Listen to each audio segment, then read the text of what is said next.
third schedule to the Constitution prescribed the oath that I took pursuant to Article 74 of the Constitution before assuming office as your Speaker. Having been elected by yourselves on 8 September 2022, I swore to bear true faith and allegiance to the people and the Republic of Kenya. I undertook to faithfully and conscientiously discharge my duties as Speaker and to obey, respect, preserve, and protect and defend the Constitution.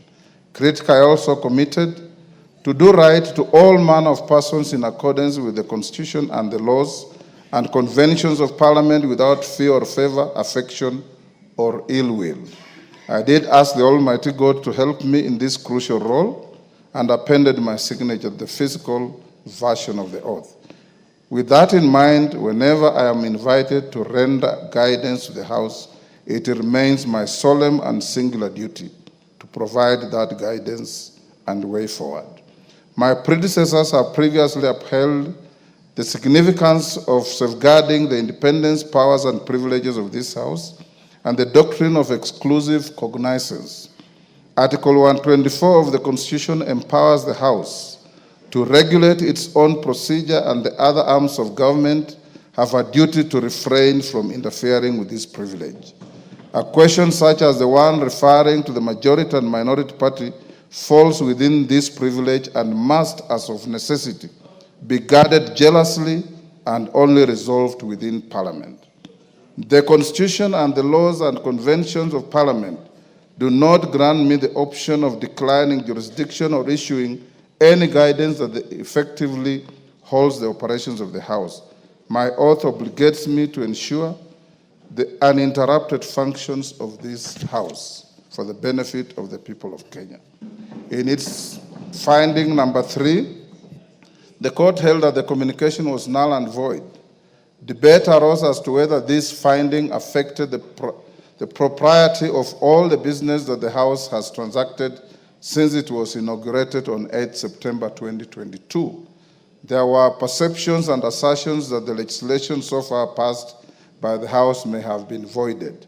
It should be beyond doubt that there was no order of the court in this regard to precipitate this kind of thinking, and there cannot have been such a blanket order as the issues placed before the court by the litigants did not question legality and competence of Parliament to legislate on matters before it, save for the prayers relating to the Finance Act 2023 and Appropriations Act 2023, and these prayers were expressly dismissed by the court.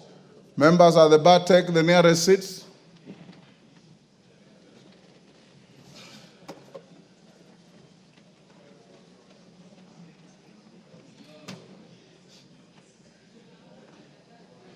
The nearest seats, Shinali.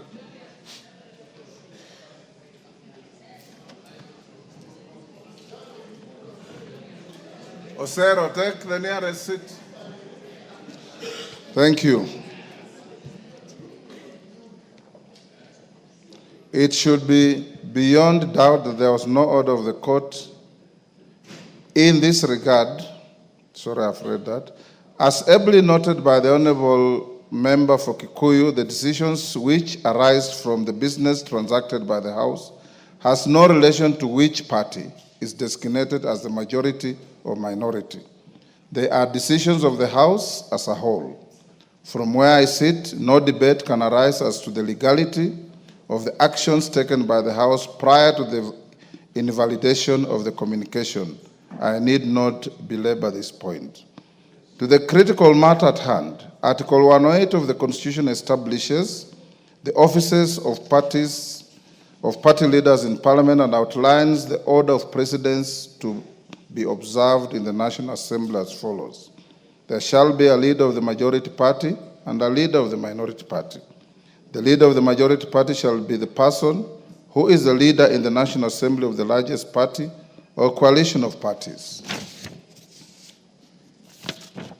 The leader of the minority party shall be the person who is the leader in the National Assembly of the second largest party or coalition of parties. The following order of precedence shall be observed in the National Assembly. the Speaker of the National Assembly, the leader of the majority party, and the leader of the minority party. In determining which party or coalition of parties is the majority party and minority party, primary reference has to be made to the results of the last general election. As noted in previous guidance on the designation of the leadership of the House, the exercise must be informed by reference to formal records of membership of the political parties represented in the House and their affiliations, if any, with each other through pre- and post-election coalition agreements. It will be noted that the Independent Electoral and Boundaries Commission, IEBC, via Gazette Notice number 99509951 of 2022, both dated 23rd August 2022, Gazette Notice number 10535 of 2022, dated 5th September 2022, Gazette Notice number 10537 of 2022, dated 7th September 2022, and Gazette Notice number 10710 of 2022, dated 9th September 2022, declared all the persons duly elected and nominated as members of this House and their respective parties at the general election. With respect to the affiliation between the parties currently represented in the National Assembly, Standing Order 2B requires the Clerk of the National Assembly to obtain a certified copy of any coalition agreement entered into between two or more political parties. As guided in previous rulings by the speakers of this House, Standing Order 2B was intended to allow the House to determine its relative majorities and resolve, among others, any disputes between constitutive parties of coalitions, to the membership of the Parliamentary Service Commission, nominations to the Commission on Revenue Allocation, and positions in the East African Legislative Assembly.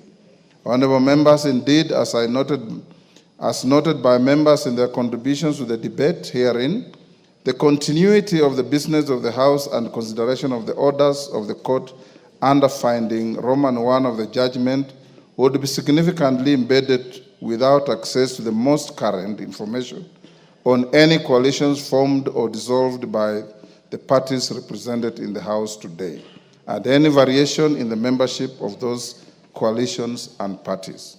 This information must be juxtaposed against the current membership of the House. Indeed, several members, including Honorable Millie Odhiambo, Honorable Junet Mohammed, Honorable Peter Kaluma, Honorable Mboko Milemba, Honorable David Ocheng, Honorable Sabina Chege, Honorable Mwengi Mutuse, Honorable Major Retired Bashir, and others referred to what they call changed circumstances in the composition of the respective coalitions and parties within the House. Allow me to take you, honorable members, down memory lane, just but for illustration. During the 7th Parliament, where yours truly was a member, there arose a leadership dispute between Ford Asili and Ford Kenya as to which party was the official opposition. Each party had 31 seats, leading to a dramatic and humorous incident where the late Honorable Martin Shikuku, you may recall that the leader of Ford Asili was the Honorable late Kenneth Matiba, who was not having good health at the time. So Martin Shikuku, as the Secretary General of the party, was the de facto leader of the party in the House. They were leading dramatic and humorous incidents where the late Honorable Martin Shikuku and the late Honorable Mzee Jaramogi Oginga Odinga alternatively claimed the seat reserved for the leader of opposition in the House on a first-come, first-occupy basis. The dispute was finally resolved following the defection of Honorable Njuguna Njoroge from Ford Asili, the then member for Makuyu, who defected to KANU. Thereafter, Ford Kenya became the de facto official opposition party, with the Honorable Jaramogi Oginga Odinga as the leader of the official opposition, subsequently followed by the Honorable Wamalwa Kijana after the demise of Mzee Odinga. The dispute, it would therefore be beyond absurdity for your Speaker to blindly designate the leadership of the House without reference to formal communication of the membership of various coalitions and the relative majorities of the House as at today. The designation must take into account any changes in the various coalitions, vacancies in the membership of the House, and other relevant realities. As was stated by the Deputy Speaker, in order to establish the existence and status of coalition agreements affecting the affairs of the National Assembly, she instructed the clerk to write to the Office of the Registrar of Political Parties on the evening of 7th February 2025, seeking information. A, membership of the 21 political parties represented in the National Assembly in any coalition, including coalition political parties, and the dates relevant to the membership. Any variations in the membership of the coalitions and coalition political parties and the dates of the variations. C, certified copies of pre-election and post-election coalition agreements relating to the parties and the status of the agreements.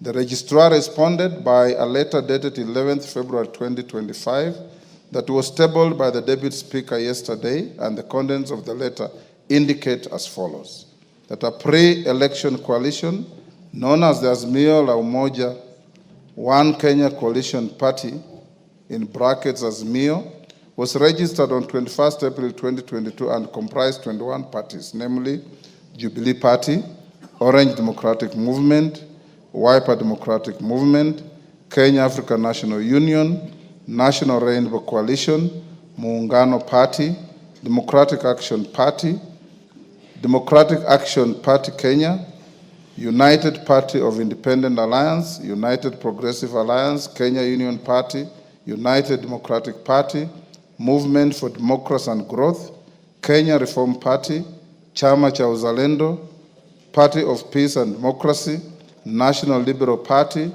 People's Trust Party, Ubuntu People's Forum, Party of National Unity, Labour Party of Kenya, and the Party of Growth and Prosperity.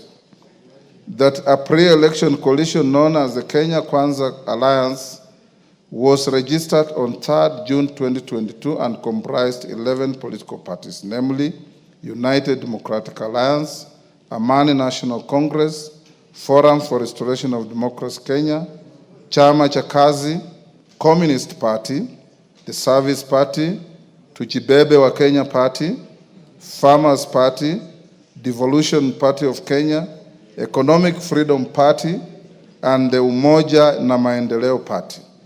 That a post-election coalition agreement was entered into on 5th September 2022 between the Kenya Kwanza Alliance and 4 additional parties, namely the Democratic Party of Kenya, National Agenda Party of Kenya, Grand Dream Development Party, and Chama cha Mashinani. The letter from the Registrar of Political Parties did also convey that 5 parties had exited the Azimio la Umoja One Kenya Coalition Party, namely the People's Liberation Party, formerly the National Rainbow Coalition Kenya, on 6th December 2024, Maendeleo Chapchap Party on 25th January 2024, Devolution Empowerment Party on 11th April 2023, United Democratic Movement on 22nd November 2023, and Pamoja African Alliance on 27th February 2023.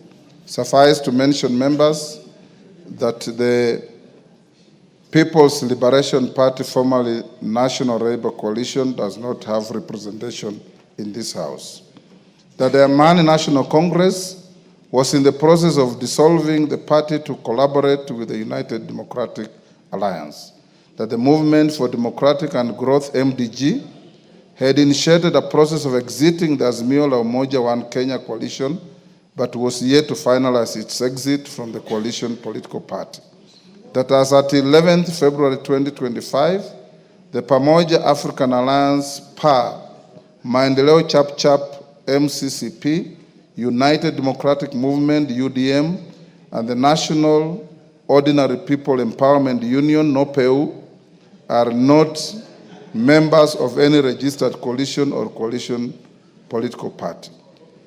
Honorable members, I put emphasis on the information provided by the Registrar of Political Parties that the said 4 political parties are not members of any registered coalition or coalition of political party. It is notable that even if it was to be assumed that the 4 vacancies were to be filled in favor of the parties under which the former members were elected or nominated and their number added to the computation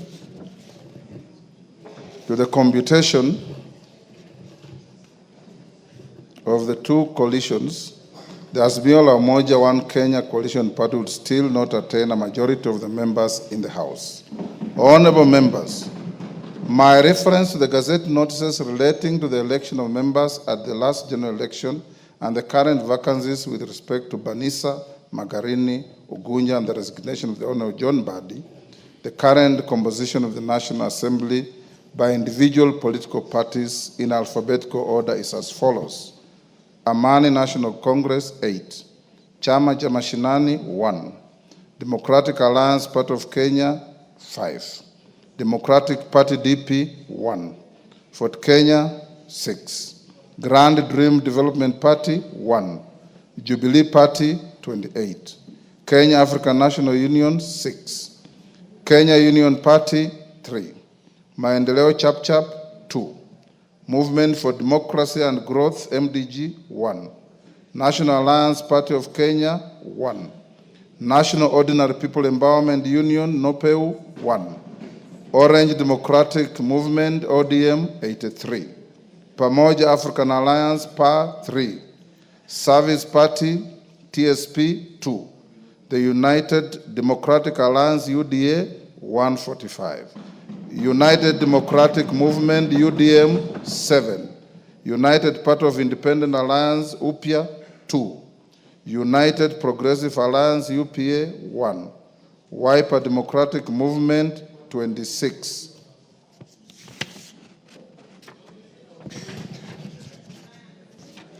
A simple calculation of the cited numbers with reference to the communication and coalition agreements received from the register of political parties indicates the cumulative number of the members of the constituent parties of the Azimio la Umoja One Kenya Coalition Party and the Kenya Kwanza Alliance as follows.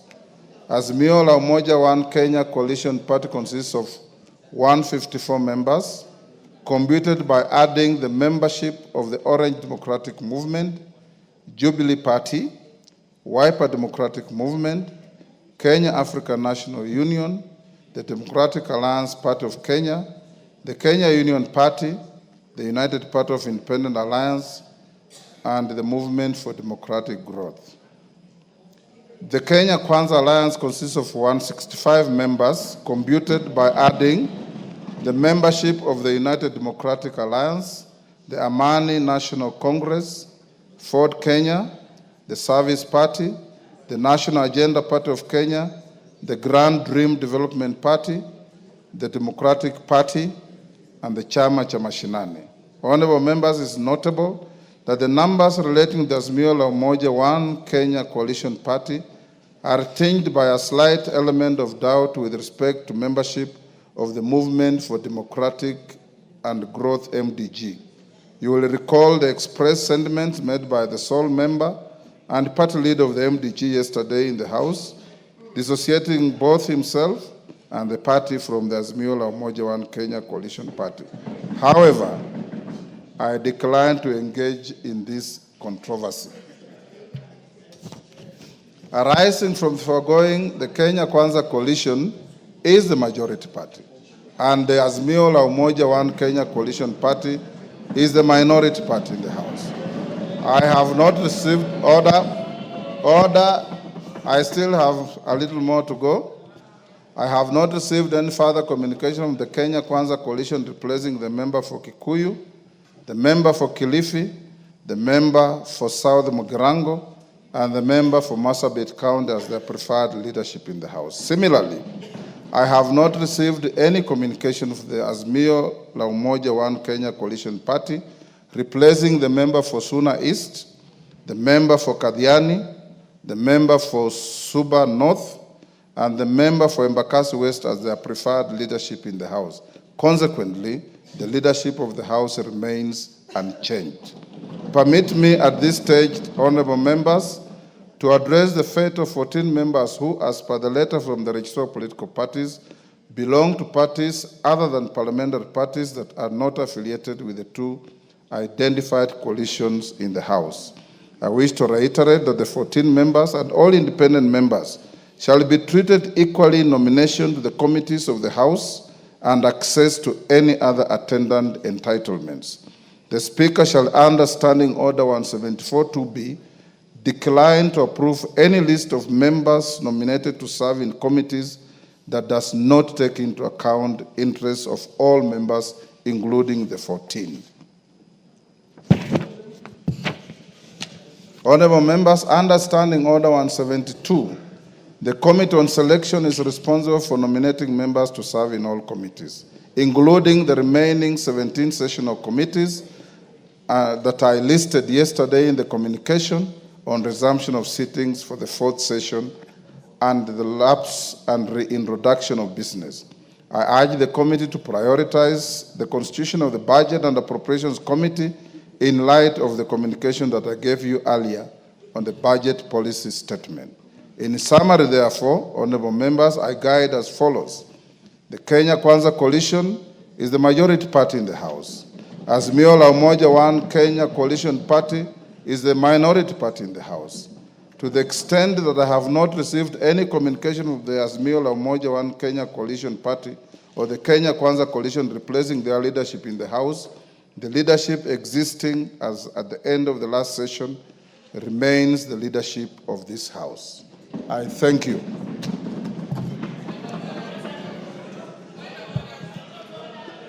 Yes, Millie, this was your point of order. Honorable members, I am not opening any debate. I'm giving Honorable Millie because she was the owner of the point of order. After she finishes, we go to the next order. Rosarit Martin. Thank you, Mr. Speaker. Mr. Speaker, actually in compliance with Standing Order number 87-2, Mr. Speaker, in compliance with Standing Order number 87-2,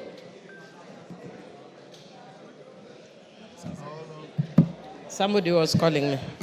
Yes, I just wanted to indicate that in compliance with Standing Order number 87-2, I am actually not going to raise any issues regarding... May I have my standing orders? Go on now. Thank you. Yes, go on. Yeah, thank you, Mr. Speaker. Mr. Speaker, I just wanted to say that in compliance with Standing Order number 87-2, I will not raise any issues regarding the communication that you have just given. I'm a very law-abiding citizen and cognizant of our standing orders. And further, Mr. Speaker, I also just wish to indicate that as Azimio, and much more so, those of us who are very keen on ensuring that Baba clinches the AU position, we want to be sure that we follow the rule of law and that we support a broad government which is not based. And we are encouraging the government to be both broad and based. It is broad but not based. For those who have not learned literature, understand what I'm saying. This government is broad, but it is not based. So don't call us to be in a broad-based government. It has to be broad-based government. And Mr. Speaker, I also just want to say that as Azimio, we follow. No, I'm not going to congratulate you. Mr. Speaker, this one is purporting to harass me, but I ignore him. Ignore him, you are senior. He should listen to me. I'm ignoring him. Osoro. As Azimio. Honorable Osoro. But Mr. Speaker. Millie Odhiambo is your learned senior. Yes. Listen to her. But Mr. Speaker, don't even worry, I can handle him. I'm capable in all manner to handle him. Mr. Speaker, As adherents, as Azimio, we are adherents to the rule of law. And Mr. Speaker, as those who adhere to the rule of law, I want to indicate just that the way you say as lawyers, yeah, that we speak as lawyers. Yes. I want to indicate that as Azimio, we very respectfully disagree. I will not go to the substance. But we very respectfully disagree with your communication. And Mr. Speaker, I want to say, again, a philosophy in my local community that says, ngamatek konyono kwesimeru. When a strong man steps on your mother's pipe, you tell your mother to remove her pipe. That philosophy acted when my mother, in the generation of my mother. In my generation, if angamatek onyono kwesimeru, you point at the eyes. You point at the eyes of Ngamatek, respectfully. So, Mr. Speaker, I want to say that today, you are Ngamatek. Ngamatek is the strong man. You are stepping on my mother's toe. But I will respectfully tell you, Mr. Speaker, that I don't agree with you as a strong man, that you are stepping on my mother's toe. And as Azimio, we are going to take further action until you stop stepping on my mother's pipe. And I respectfully, Mr. Speaker, note your communication. Thank you, Honorable Millie Odhiambo. Order. I'm not opening any debate. Honorable Millie Odhiambo, that is how the law works. It is not necessarily popular. It's not necessarily likable. It is just the law. Shakespeare said it's an ass. It is the law. So when you obey the law, sometimes you may step on somebody. Sometimes you may not. But the law remains the law, and in the law we trust, in our constitution we trust. Finally, I want to join all of you in wishing our patriarch, our leader, Raila Amolo Odinga, success in the election as the chair of the African Union Commission, where the first vote to be cast will be that of President William Samoei Ruto of Kenya. I have also, Honorable Millie Odhiambo, directed the majority leader and his counterpart after this ruling that in constituting committees, they should go beyond broad and base. Order. I will not open any debate. Next order.